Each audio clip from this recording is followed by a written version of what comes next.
And tonight we're taking a closer look at how far-right groups could play a role in disrupting the upcoming election.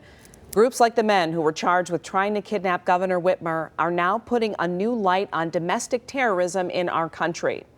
So joining me now to talk more about these groups is Alexandra Ministern, an expert at the University of Michigan on far-right extremism. We thank you, Alexandra, for being with us tonight. All right, Alexandra, you're with us. Can you hear us? Yes, I can. Sorry, there was a glitch in the connection. Thank you. I'm glad to be here. Thank you for joining us tonight. So let's start with the talk about how these groups could disrupt the November election.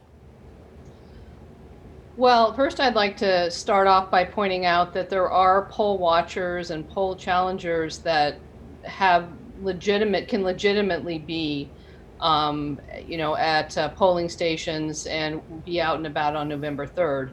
The issue really arises when these groups become so numerous and so intense that they spill into voter intimidation.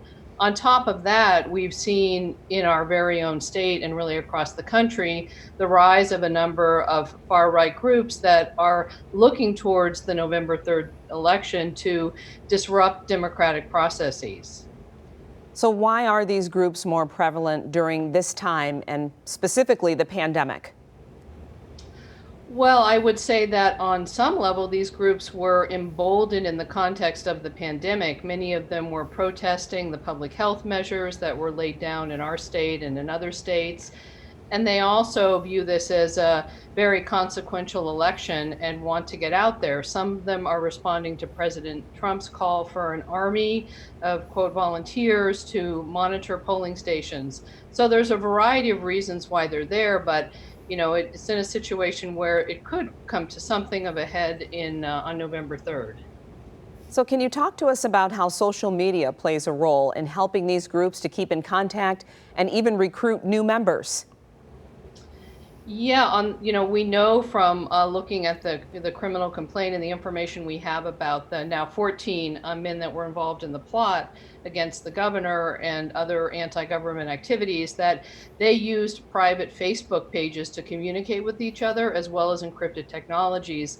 Some of them appear to have become radicalized by going to certain internet platforms and social media platforms. One was connected to the Boogaloo Boys, which is a group that wants to incite something of a civil war or a race war.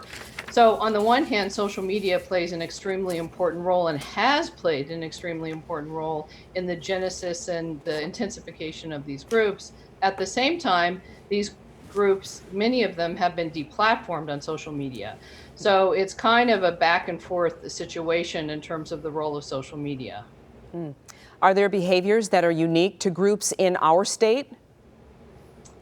Well, I would say, we know that our state has a long history of so-called militia groups, going back to the founding of the Michigan militia in 1994. So there's that, continuity.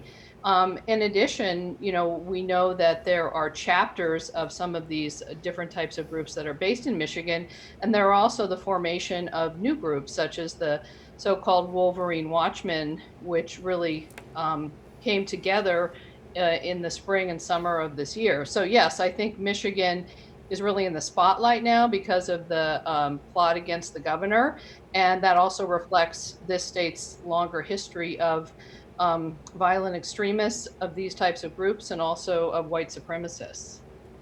Alexandra, we'll see what happens at the polls, and we thank you so much for joining us tonight.